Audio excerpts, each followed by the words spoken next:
Hello, my Facebook friends. It's day two of our conversation talking about the difference between dream builders and fantasizers. I'm Coach Tukwesa, and if you missed the introduction about who I am, please find yesterday's live and listen to it. I got such amazing feedback from people who watched the live, so I'd encourage you to go over to that live if you don't know who I am and want to become a little bit more familiar with my work, or you can go over to my website, www.thequestadian.com, for a bit of more information. Just click the About Me tab and you'll learn quite a bit about who I am and what I am all about. So today I came on to continue our conversation. I know we're talking all about dream builders and fantasizers. And believe you me, there is a difference between a dream builder and a fantasizer. But let's do a quick little recap about the let's do a quick little recap. And the recap we're doing is about our conversation yesterday, where we talked about what it really feels like when you have taken ownership of your life. When you take ownership of your life, there are certain things that you feel. Um, we spoke about them yesterday, and let me just quickly recap them for you because it is such a great conversation and idea to know the difference between when you take ownership of your life or when you are only living a routine life. And so the characteristics that we talked about yesterday about people who are in ownership are one, that it feels really right to you. When you have taken ownership of your life, every day it seems like you're doing the right thing. It doesn't feel like you're living a routine life. Secondly, it provides like a lift to your spirit. You feel like you could fly. You know, who is it? Ruben Studdard that sings, I believe I can fly. Well, yes, you will feel like you were made to fly. When you take ownership of your life, it's going to fire you up inside, keep you up at night daydreaming. I was actually just talking with a young lady that I'm coaching. She's having a dynamic women's event, and she's talking about how exciting it is and that there's so many moving parts to what she's doing that it's keeping her up.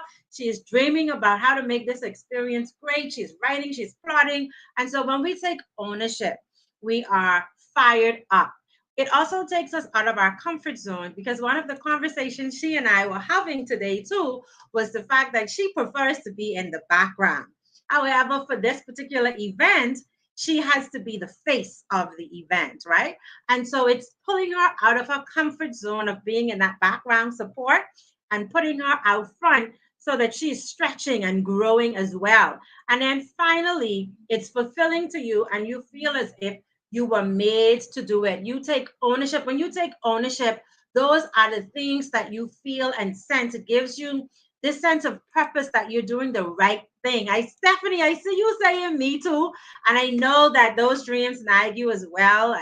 You and I talk a lot about your reading programs and bringing reading to life for young people. Connections Creativity is all about bringing reading to life. And we spend a lot of time talking about how to make that goal a reality. So I know it keeps you up. And that's how you know when you're working in purpose, when you are on assignment.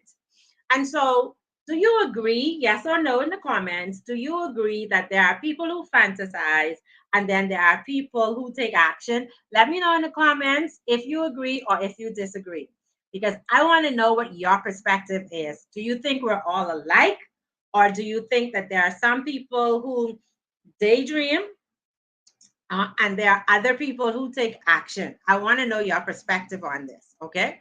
Because I can tell you when I was 8 years old, I used to daydream. I see Stephanie is saying yes, that she agrees.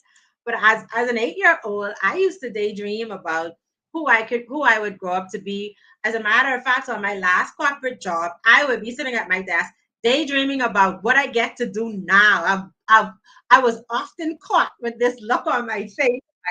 Then boss would say, "Why do you look so happy?" And it was really because I was daydreaming about the very things that I get to do today, right? So there is a difference between fantasizers, and dream builders. And I want to take you through some of them. And you let me know if you know of anybody that has any of these characteristics. We're going to go through the fantasizers first.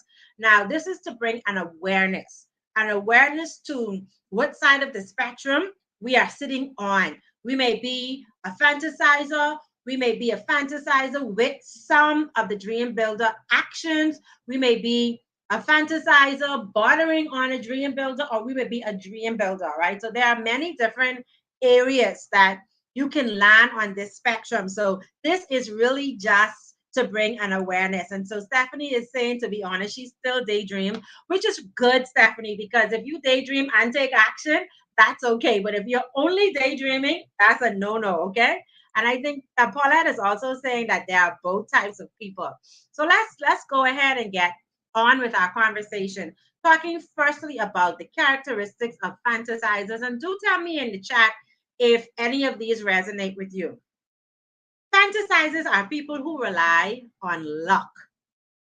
They believe they're lucky, that it's all about the right opportunity coming at the right moment, and it's all about the luck of the draw of the luck, whichever way you put it, right? So fantasizers rely more on luck. Fantasizers also have destination syndrome. Whenever they get to a destination, it's now time to get to another destination. It's all about the destination. There's a place that they want to be. There's a set goal that they want to achieve, and that's all that they're really focused on. And then fantasizers also minimize the value of hard work. They believe in the microwave approach. They believe that it's all going to be easy. It doesn't have to take a lot of work. They don't have to plan it. They could just wing it. Fantasizers believe that they could just show up and do whatever comes at the tip of their head. Fantasizers also breed isolation. These are people who don't want other people to guide and mentor them. So you would find that they'd not be so willing to take advice from other people. Fantasizers are people that have their own opinions and no one is going to sway them from that. Now, I'm going to be real and tell you that there are times that I dig my heels in, but not from a fantasizer's perspective, because sometimes it's okay to dig your heels in if you're taking a stand for something. That's different. So when I talk about a fantasizer creating or breeding isolation, it's they're in isolation because they don't want to look bad. They don't want people to see them as wrong. They need to be right all the time. They want to be the expert 100% of the time. They're afraid of talent. They're afraid of the advice of other people and the skills of other people as well. They're afraid of that. And so they stay on their own. These are people with closed door policies. These are people who don't do well on teams. They breed isolation. Fantasizers also wait on people to give them opportunities. Yes, I said it. They have all the dreams, they have all the goals, and they sit in there for things to be perfect. They're looking for perfection, and there's no perfection in the execution of our dreams and our goals. They're looking for all the ducks to be lined up in one row, and that very rarely happens. Fantasizers are looking for that sense of, I need everything to be in place so that I don't make mistakes. And so they're waiting, they're just playing the waiting game. Fantasizers also avoid personal risk. And boy, listen, I'm so excited to talk about dream builders and what they do opposite of fantasizers, because taking calculated risk are all a part of the journey of life. Weighing the pros and cons, projecting into the future, reflecting on the past to make decisions, because history is a great predictor of the future. And so when we're able to take on some risk, we now switching out of fantasizer. So fantasizers avoid personal risk at anything. They don't want to put no skin in the game. They don't want to pay no price. No, that's not going to happen. Fantasizers always make other people responsible. They are not good at taking responsibility for their own actions. They blame everyone. And whatever is happening, it's somebody else's responsibility and not theirs. Fantasizers are not really comfortable with personal responsibility. So if something goes wrong, it's a team member's fault. If something goes wrong, it's a spouse's fault. If something goes wrong, it's a friend's fault. It's not about them taking personal responsibility. And then finally, fantasizers make everyone else a priority before themselves. And women in particular do this often. We would put the needs of everyone ahead of us. That would be our children, our spouses, our family, our friends, our civic organizations, our volunteer organizations, other people, because it makes us feel needed. We love when people come to us to ask us for help. We love when we could give the solution because it helps to build that sense of worth that, you know what I have has value. And we put our goals and our dreams down and pick up other people's goals and dreams and help them to bring that to reality. And in part, it's because we don't want to do the introspective work and we don't want to do the proper blueprinting work that's required to create the success that we need in our lives. And so when we put everybody else's needs ahead of ours, we now have an excuse. Well, I wasn't able to dedicate an hour to my own goals this week because my best friend needed me. I wasn't able to do what I needed to do this week to build my program simply because somebody else needed me to do something for them. And so, as a fantasizer, you're more comfortable putting yourself on the back burner because when you help other people, you're successful. But when it comes to taking that risk on yourself, you are really, really afraid. So those are the list of characteristics of fantasizers. So if you any of them identify with you, I don't need you to put it in the comments. I don't need you to say anything. If any of those characteristics of the fantasizer connects with you, that's okay. I want to encourage you to give yourself grace. I want to encourage you, first of all, to be honest in your assessment of self. Like, where are you on this spectrum of fantasizers? When we talk about all of the characteristics of fantasizers, where are you? And be honest, because it's only in knowing where we are that we can really create a plan for where we want to go. Like yesterday in our live conversation, one of the four things I shared that we need to do is to know where we want to go and then create the plan to get us to where we want to go. So if you're finding yourself with any of those characteristics, give yourself grace. If you're relying on luck, if you're focused on destination, if you're minimizing the value of hard work, if you are breeding isolation, if you're sitting waiting for someone to rescue you, if you're avoiding taking risks, if you're making everybody else responsible, and if you're making everybody else a priority before yourself, it's okay. Identify where you are. And now let's look at dream builders because this is the goal. This is where we want to go. These are the things that we need to do in order to elevate our lives. Like constantly, I hear people say to Questa, I don't know how you do what you do. Like you do it, you all over the place. Like you on the radio, you with the cancer group, you with the youth group, you have your own empowerment stuff going on, you doing corporate training. How do you do what you do? It's because I'm a dream builder. And our dreams, we don't have to have one single dream. Type in chat in the comments for me if you just have a single dream, if you have multiple dreams. Let me know because we can have multiple tracks. We may not be an expert in all of them, but we have the capacity as human beings to master more than one thing. So that's okay. How do I do it? I do it because there are a lot of characteristics of dream builders that I've incorporated in my life. And I'm saying that Stephanie is saying that she has multiple tracks that she can run. So let's talk about now the characteristics of dream builders. I want you to type these in the comments for me, please, because I want people that come behind me to have the notes, or come behind you to have the notes, and I want you to remember it because it is proven that when we write something, we remember it. And I really believe that these are success keys for you to remember. The first thing a dream builder does is a dream builder relies on discipline. Yes, you heard me. A dream builder relies on discipline. That means that emotions don't derail them. And I mean, I'm always transparent. I had to work to the place where I can master my emotions and say, hey, can we table a discussion? Hey, can we put something down so that I could focus on what it is that I'm trying to accomplish over the next few weeks? And so being disciplined means that we're not allowing our emotions to derail us and we're not allowing other people to trigger us so that we become derailed. Being disciplined also means that we're making decisions that are in our best interest. And can I tell you that I am working really diligently to become more disciplined in my eating habits. I am not 100% because I'll tell you, girl, there are times when I just need something that just doesn't fuel my body well, and I will have it. And there are times when I'm just gonna stick to that healthy eating. Like my friend Tiana asked me the other day, "Do you eat a salad every day?" Because for weeks I've been eating salad and protein. So there are times when we are more disciplined in one area than another, but discipline is a success key. It is doing what is necessary. John Maxwell says that discipline is the bridge, discipline is the key that gets us from where we are to where we want to be. Thank you, Chantel. I appreciate that. Dream builders rely on discipline. And I see Stephanie is saying, pray for me because she eats everything in sight. Yes, Stephanie, we are going to work on that discipline. The second thing dream builders do is they focus on the journey. They know that life is a journey.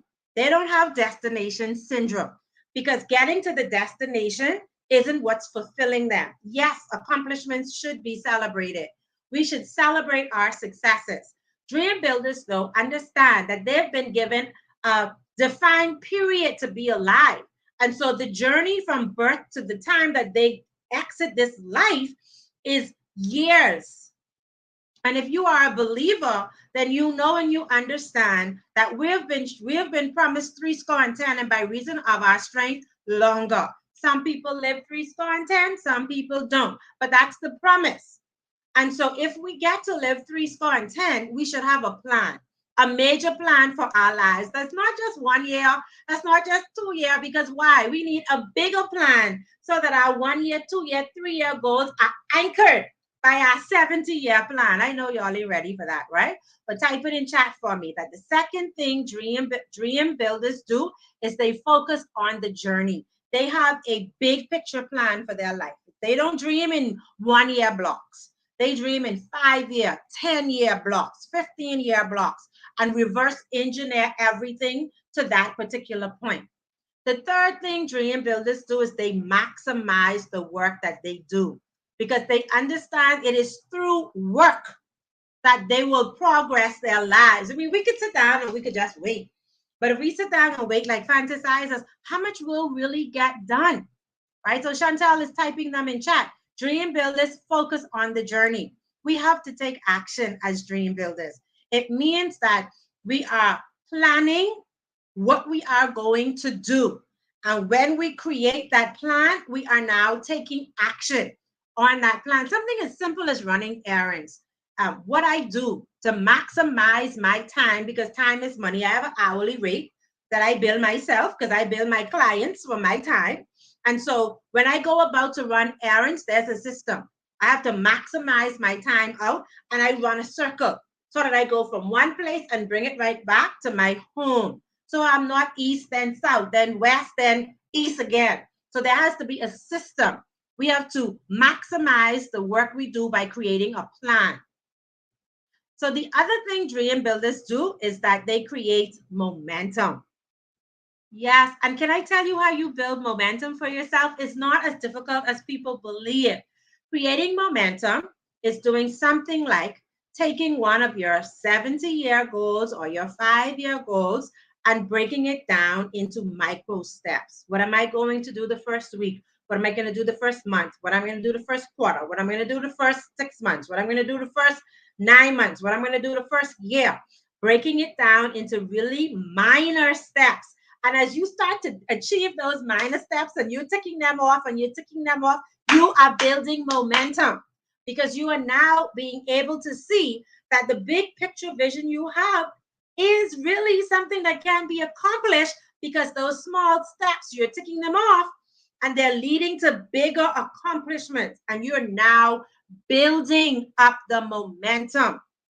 And so dream builders generate their own momentum. So make sure I type that in chat for me, please. They generate momentum. The next thing dream builders do is they promote teamwork.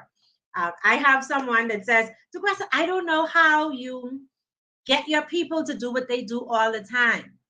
And it's really because relationships are two ways. Right? When we are building teams and we are cultivating good work environments, or we're cultivating great environments for our team members, it's not a one-sided relationship. It's about give and take. I give to my team just as hard as they give to me. They don't even have to say that there's a need. If I identify that someone needs help with a project, I jump in. If I recognize that someone may need grocery, I jump in and I go and I get that.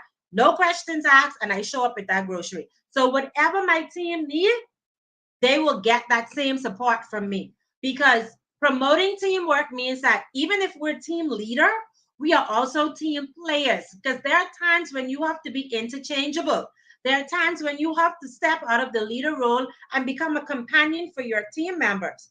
The other thing that's important for dream builders to recognize as they create teams and build or promote teamwork is that there is diversity among people.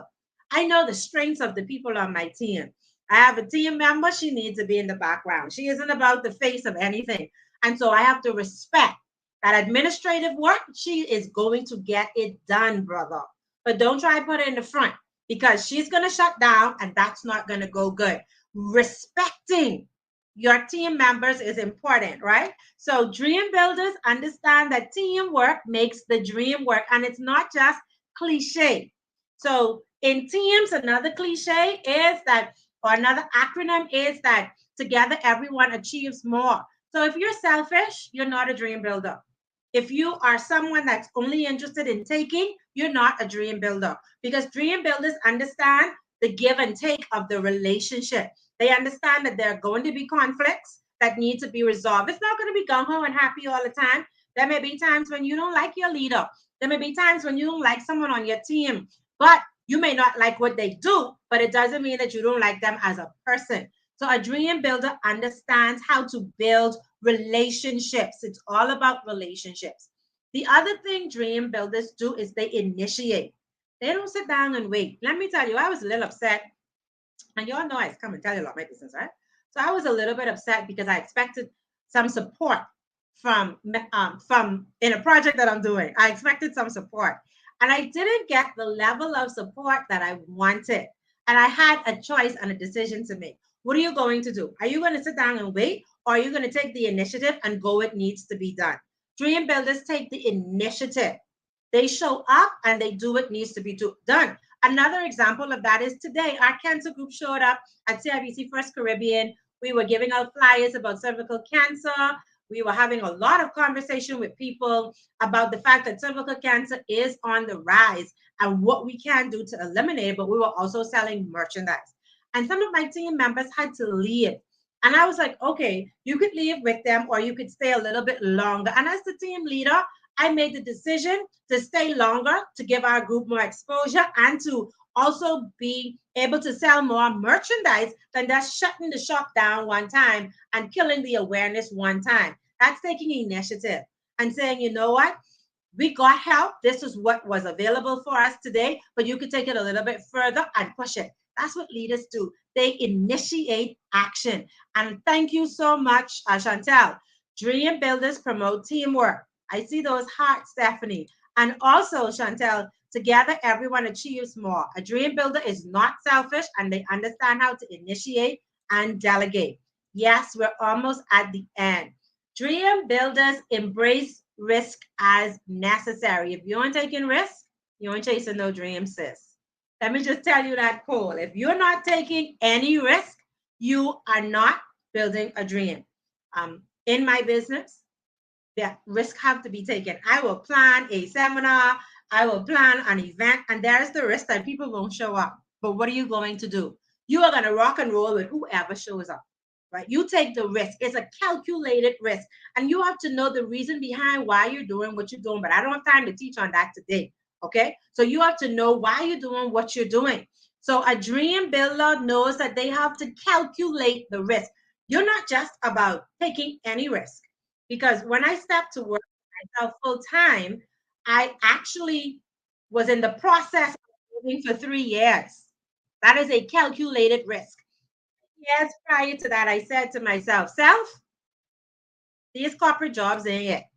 But you know, when you recognize that being an entrepreneur, being self-employed is a lot of work. It's not just cookies and cream. It's not all these floss pictures people putting out there. When you are responsible for your own cheese, when you have to meet your own payroll and the payroll of the people that you employ, that is a different ball game altogether. So you just can't take a jump without it being calculated. So for 3 years, I planned this very strategically. But I made the decision that that job is going to be the last job I had full time. Here's what I did: I cut out every non essential purchase or payment. I cut Me and cable, we got divorced immediately, baby, because I don't need the TV. I just need internet to do my work. And if I choose to watch something, I could stream it on internet. I said goodbye to house phones because you know what? They outdated anyway. Everybody on their cell phones. You don't really need a house phone. I said goodbye to buying food out all the time. I said goodbye to buying clothes all the time. Yes, if I have an event, I will buy something to show up correctly as my brand. But I wear my clothes, so you may see me today, and 4 weeks later, you may see me in the same outfit teaching again. Because that's why you buy clothes to wear them, right? So I had to retrain my brain that who cares if someone see you in something twice? That's money that you could use for something else. And so all of that money, since I cut out all those non-essentials, I put in an account, real talk. And at the end of the 3 years, I was able to step into a financial nest egg that would allow me to be unemployed for 1 year, but still meet all of my obligations because there was this nest egg in the event things didn't go as planned. But they went as planned. Okay. So taking a calculated risk means that you're weighing the pros and cons, that you've created a plan of action, and that you're executing that plan. It's not just some random decision that you're making. Sometimes we find ourselves in hard situations that we need to get out of. That requires a plan. You have to think about what the future holds. And so the risk that you take, you have to be able to think about that prior to making that decision. So you have to work twice as hard to make it happen. Thank you so much, Chantel. And then we have to take responsibility. Dream builders understand that they have to take responsibility. When we are wrong, we should be able to say, I made a mistake, please forgive me. Because as team builders and dream builders, while we may be the experts in our fields, we're touching areas that we're not necessarily experts in. So we will make mistakes. And when we do, an apology goes a long way to the people that we have broken, or the people that we have misled, or the people that we're leading, or the people that we've disregarded. Like whatever it is, an apology goes a long way. If we make a mistake, owning that mistake is a great way to start to make amends. So dream builders understand that in order for them to create or achieve those goals, they have to take responsibility. Not only do they have to take responsibility for their team members, for their processes, for their procedures, and for how they show up, they have to take responsibility for the dream. You know, this dream inside of me, the dream inside of you, the assignment that you are currently on, it isn't yours. Absolutely, Paulette. I love that you said that. We can apologize to ourselves and extend grace to ourselves because we are our hardest critics. So we can make mistakes, but we have to give ourselves grace as we take responsibility to learn the lesson from the mistake, because the lesson is what repositions us in the future. So when we take responsibility for the gift that we've been given, because many of us are operating in our talents, and I'm sure that you know the parable of the talents. It's to multiply. You can't go bury that underneath the ground. That's not taking the risk. Okay, so if you want to truly multiply that, you have to take responsibility for it. So the gift that is inside of you, whatever it is that you've been gifted to grace this world with, it is your responsibility to own it, to craft it, and to plot the direction for it with guidance from the source that gave it to you. Now, you know that I'm a believer. My source is God. And so as God has gifted me with the talent that I have a responsibility to bring returns on that. And what does that return look like? And this is where I want to give a plug for the personal brand. Your personal brand is something that should be building continuously, no matter how good it is. You are continuing to build it and build it and build it, and taking responsibility for how you are seen in your family, how you are seen in your community, how you're seen in your country, how you are seen among strangers. You want to take responsibility for whatever the gifting it is that you have, and learn how to become an expert at it. The final thing I'm going to say about taking responsibility is that it takes 10,000 hours at minimum. You know, I had this conversation at a client this week, and we discovered that 10,000 hours is like 415 days, which is more than a year. A year is 352, I think, days, right? And so we have to put into practice whatever our gifting is so that we become experts at it. And it takes practice over and over and over again. As I was transitioning those 3 years from my corporate job into what I do now, here's what I did. I worked for many businesses free of charge. And a lot of people said to me, well, why are you working for free? If those who don't have vision, they perish. Okay?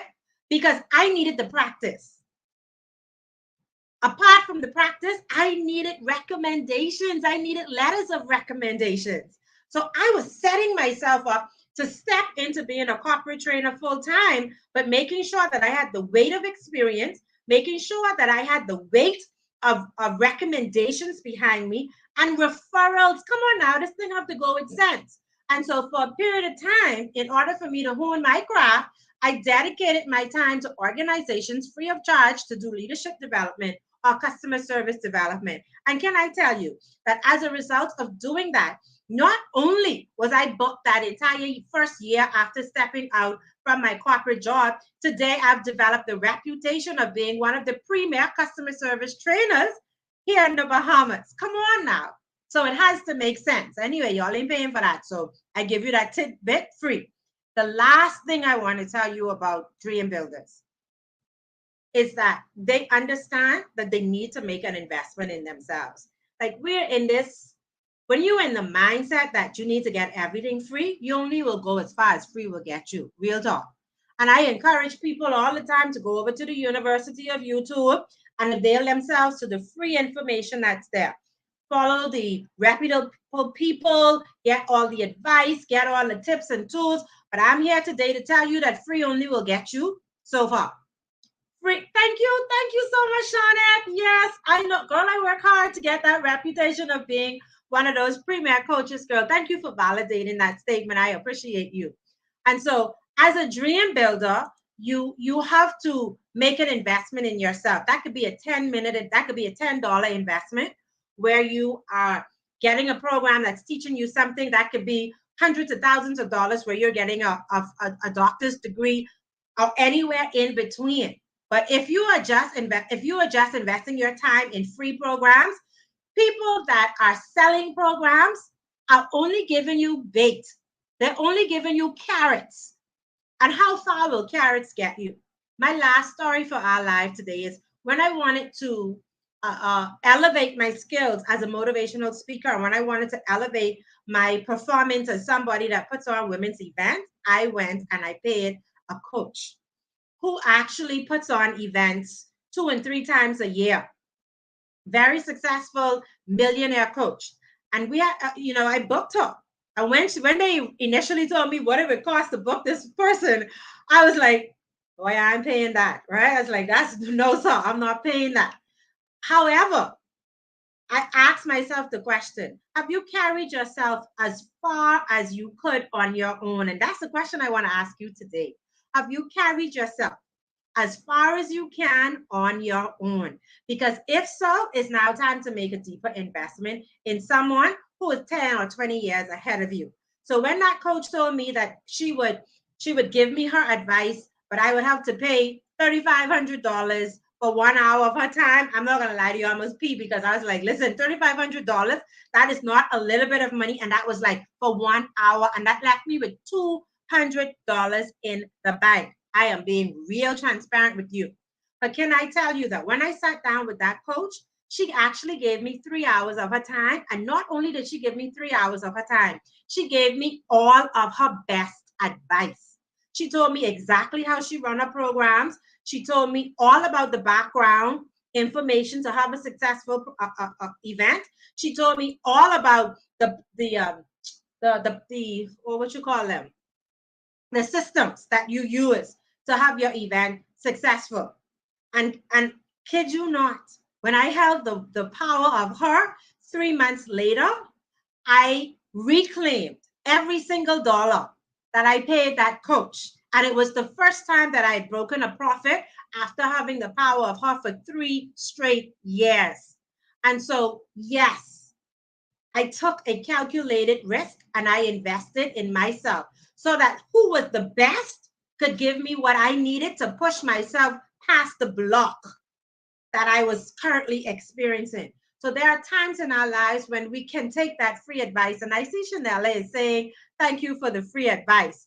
And so this free advice is real quality advice too. So imagine if you pay for some of these programs I'm offering and I'm not selling anything today.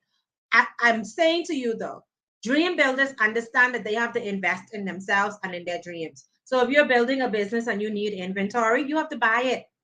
How else are you going to sell product? If you're building a business and you need to invest in your skills, you have to pay for it because how else are you going to elevate your skills? Whatever it is that you're doing requires an investment. And let's just be real, when you pay for something, chances are you're going to do what that is because you had to take some money out your pocket. So you have to put some skin in the game, and that's what dream builders do. So just a quick recap about dream builders. They rely on discipline. They focus on the journey. They maximize the work that they do. They generate momentum. They promote teamwork. They initiate action. They embrace risk as necessary. They take responsibility for their gifting, for their talents, and they invest in their dreams. And so, wherever you are, and I see Chantal has put here that dream builders understand how important it is to invest in and always reinvest in themselves. Hone your craft, get bigger and better each time. Absolutely. Hone your craft. So as I wrap up today's live, I just want to encourage you to really consider where you are on the spectrum. When you look at the list of dream builders and you realize that fantasizers rely on luck, they focus on the destination, they minimize the value of work, they breed isolation, they're waiting for somebody to do something for them, they avoid taking the personal risk, they make other people responsible, and they make everybody else a priority ahead of them. Where exactly are you sitting on the spectrum? As we get into the last 4 months of 2023, believe it or not, in 4 months, it's going to be 2024. We're going to be doing New Year's resolutions again. We're going to be in a new year. As you look at ending Q4 2023 strong, inspect where you are on the spectrum. And I see Ashton is saying, I just reach and I can tell that this is so rich. I poured my heart out here, Ashton, because it is really my desire for people to have the tools that they need to help advance their lives. You can only give people information. What they do with it after that is all on them. But as I wrap up, that same coach that I paid $35 for an hour to said to me, because I asked her, why do you give people your secrets? And she said to me, because 95% of the people that you tell what to do, they're not going to do it. She said, I could give you numbers of the amount of people that I've coached and given these same secrets and how many of them actually put them into action. And that day I made a commitment that everything I paid $3,500 for, I was going to put into action. Because if you don't do something different, what's the point in making the investment? And Ashton is saying that true compassion to help eliminate ignorance and empower other people. Absolutely. And I see Janella is saying, wow, that's what she said. 95% of the people who pay her to teach them to elevate events don't put into play what she says. Because one, it requires them to be vulnerable. Two, it requires them to take action and stay in consistent action. And three, it stretches them outside of their comfort zone. And so I made that commitment. And I'm asking you today to make the commitment, to do something with the information that you're receiving. Yesterday, we talked all about what it feels like when you own your dreams, when you own your life. And today, we're talking about all of the characteristics of fantasizers and dream builders.